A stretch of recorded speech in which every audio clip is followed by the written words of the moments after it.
Well, right now the pangolin is considered the most poached mammal on the planet, let alone just in Zimbabwe. And the statistics all around Africa are just on the increase every day. We've never seen so many pangolins being poached over the last month. What we've had in the last month is something more than we've had over a period of 3 years in the past. So I would say that it's highly endangered. It's very difficult to be able to say exactly what a percent is being poached on a daily basis or weekly basis. Currently there are 8 species of pangolin in the world, 4 in Africa and 4 in Asia. It's very difficult to be able to know what the population distribution is worldwide. Unlike with the rhino, you can count exactly how many rhino there are in the bush. With the pangolin you can't. They're very secretive. The habitat is very difficult to find them, and you can't say in this area there are only X amount of pangolin, therefore we can protect them. We don't know how many pangolin there are.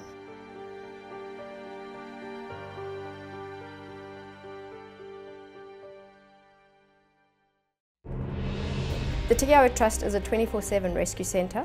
We'll take in any wild animal that needs rescuing and rehabilitating, but our main focus is always on releasing the animal back into the wild. That brings in another aspect, is we have to protect wild areas in order to have safe places to release these animals.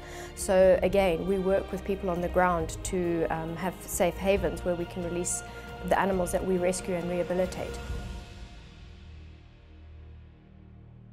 So this is a little boy pangolin and his name is Bambanani. Bambanani was a victim of the illegal wildlife trade. His mother was poached on a Thursday evening and was taken to the police station, where she remained in a cage in the police station. And when the police came in the morning, Bambanani had been born.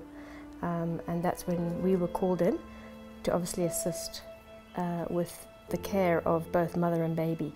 And his mum has subsequently been released back into the wild, so she will be given a second chance.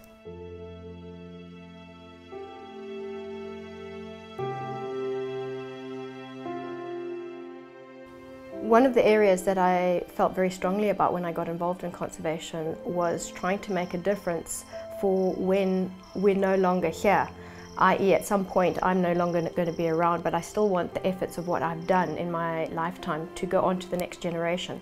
So having that in the back of my mind, I decided the one way to tackle that is through the judiciary or through the legal system.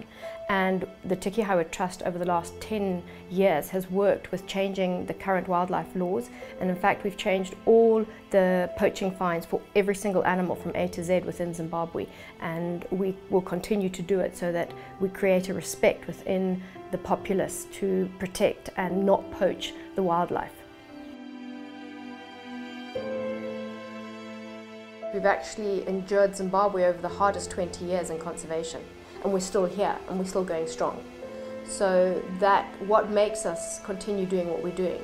Well, we believe in the country, we believe in the wildlife, and we want to give back to our country because we're passionate Zimbabweans, and we want there to be a tomorrow. And in tomorrow we want animals to be part of that tomorrow.